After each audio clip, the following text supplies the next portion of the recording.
سہیلیاں جمع ہو گئیں.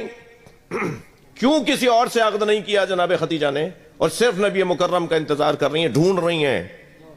یہ جو ڈھونڈ رہی ہیں نا, یہ کہیں انہیں دکھایا گیا ہے کہ کسے ڈھونڈ رہا ہے؟ وہ عرض کرنے کی کوشش کر رہا ہوں. 3 یا 4 سال کا سن ہے جناب ختیجہ کا, اپنی سہیلیوں کے ساتھ کھیل رہی ہیں. کھیل کھیل میں سہیلیوں نے کہا کہ چلو لات و حبل و عزا کو سلامی کرنے چلیں, چڑھاوا چڑھانے چلیں, سلام کرنے چلیں. تو آپ اپنی سہیلیوں کے ساتھ 2 قدم آگے بڑھی تھیں کہ بی بی کے کان میں آواز آئی, خبردار تم بتوں کی پوجا کے لیے نہیں ہو. بی بی کہتی ہیں کہ میں رک گئی, پھر میری سہیلیوں نے آواز دی, میں ان کی وجہ سے 1 اور قدم آگے لے کے بڑھی تو پھر میرے کان میں آواز آئی, تمہیں تو کسی اور کے لیے ذخیرہ کیا گیا ہے. یہ کیفیت ہے بچپن سے. جناب ختیجہ نے کسی بت کے آگے اپنے سر کو نہیں جھکایا.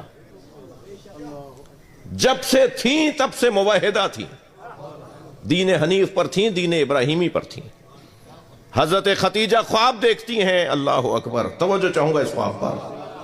خواب دیکھتی ہیں کہ میں ایک سرسبز و شاداب ماحول اور آبادی اور وادی میں ہوں, اور اس خوش آب و ہوا جگہ کے اوپر طرح طرح کے پرندے ہیں, بہت خوبصورت اور بہت ہی حسین منظر ہیں, کہ اچانک آواز آتی ہے, ختیجہ اپنے ہاتھوں کو پھیلاؤ, ہم تمہاری گود میں چاند بھیج رہے ہیں.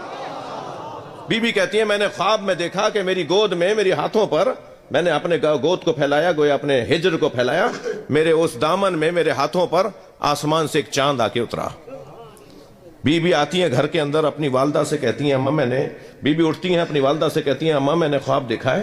تو کہا تمہارے بابا آنے والے ہیں. بابا آتے ہیں تو بابا کے سامنے جب خواب رکھا تو جناب خویلد نے اپنی زوجہ کو دیکھ کر فرمایا, اے مادر ختیجہ, اے مادر ختیجہ, سمامہ نام ہے, اے مادر ختیجہ, اس بچی کا خیال رکھنا, اسے کسی اور کے لیے تیار کیا گیا ہے. بیٹھی ہیں اپنے چوبارے پر, جہاں سے آپ پوری مارکیٹ کو دیکھ رہی ہیں, کہ اچانک نیچے سے سرکار دو جہاں کا گزر ہوا.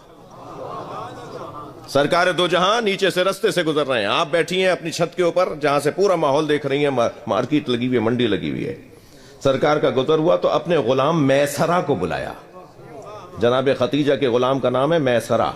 میسرہ کو بلا کر کہا یہ جو جوان جا رہا ہے نا, اسے جا کے میرا سلام پہنچاؤ اور کہو کیا تمہارے لیے ممکن ہے کہ میری مالکہ سے بات کر سکو. جا کر اس نے سلام پہنچایا. نبی مکرم نے کچھ دیر کے لیے تامل فرمایا, گویا وحی الہی نازل ہوئی. اب یہ وقت وہ ہے کہ جب جناب ختیجہ نبی کے حوالے ہو رہی ہیں. سرکار پر وحی نازل ہوئی کہ جاؤ, جو یہ بی بی آپ کو بلا رہی ہے اس کے پاس جاؤ. سرکار کے ساتھ آپ کے ایک اور صحابی محترم ہیں جو بعد میں صحابی ہوئے ہیں, یعنی اعلان نبوت کے بعد صحابی بے عنوان مسلمان ہوئے. آپ کے ساتھ وہ آپ کے دوست تشریف فرما ہوئے. جناب ختیجہ نے فرمایا کہ میں آپ کے حلیے سے اور چال سے یہ جان سکتی ہوں کہ اللہ نے آپ کو زیرکی اور سمجھداری عطا کی ہے. آپ کی چال بتا رہی ہے کہ اللہ نے آپ کو زیرکی اور سمجھداری عطا کی ہے. مجھے سفر تجارت کے لیے, مال التجارہ کے لیے ایک ذمہ دار کی ضرورت ہے. میں اپنا سارا مال آپ کے حوالے کرنا چاہتی ہوں. میں بی بی سے ہاتھ جوڑ کر کہوں گا پہلی ملاقات میں ہی سب کچھ دے دیا.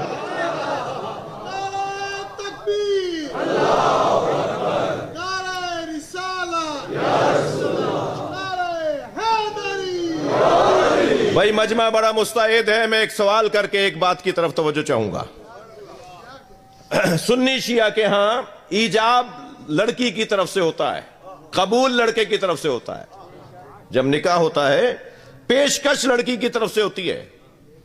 یعنی اسلام کتنا, آج کے جدید ترین زمانے کے لوگ بھی اس بات کی طرف توجہ کریں کہ جب نکاح ہوتا ہے تو لڑکی کی طرف سے پیشکش ہوتی ہے کہ میں آپ کی زوجہ بننا چاہتی ہوں. ہاں مولانا حضرات تشریف فرمائیں, لڑکے کی طرف سے تو قبول ہوتا ہے, لڑکی کی طرف سے پیشکش ہوتی ہے. یہ جو لڑکی کی طرف سے پیشکش ہو اور لڑکے کی طرف سے قبول ہو, اس کی موجد جناب ختیجہ ہیں.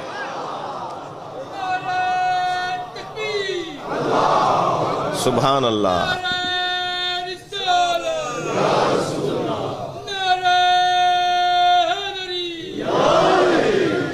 جناب خدیجہ نے فرمایا کہ میں اپنا مال التجارہ آپ کے حوالے کرنا چاہتی ہوں. تو سرکار دو جہاں میسرہ کے ساتھ تجارت کے سفر پر تشریف لے گئے، اور جب واپس آئے نا تو ہمیشہ کے سفروں کی نسبت اس دفعہ 10 برابر فائدہ لے کر آئے. کوئی اونٹ مرا ہوا، کوئی اونٹ بیمار نہیں آیا، کوئی اونٹ مرا نہیں. ہوتا یہ تھا حضرت خدیجہ کے اس سفر تجارت میں مثلا 200 اونٹ سامان لے کر جا رہے ہیں، تو جب واپس آتے تھی سواریاں تو اس میں سے 5-10 کم ہو گئے، فلاں کم ہو گئے تو فلاں 2 خرید لیے گئے تھے رستے میں، اور لاغر اور ناتوان سواریاں لوٹ رہی ہوتی تھیں. مگر جب سرکار واپس آئے تو سارے جانور بھی موجود تھے، اور جتنے تھے وہ سب صحت مند تھے، اور تجارت کا فائدہ بھی 10 برابر زیادہ ہوا. تو حضرت خدیجہ نے اپنے غلام میسرہ سے کہا کہ میسرہ مجھے ذرا احوال تجارت تو سناؤ. کہ بی بی یہ تو جہاں سے گزرتا تھا وہاں شادابی آ جاتی تھی، یہ اگر سوکھے درخت کے قریب کھڑا ہو جاتا تھا وہ درخت ہرا بھرا ہو جاتا تھا. بی بی یہ جو کسی جانور کی طرف دیکھ لیتا تھا تو وہ صحت مند ہو جاتا تھا. یہ تو رستے میں لوگوں کو شفا دیتا ہوا جا رہا تھا.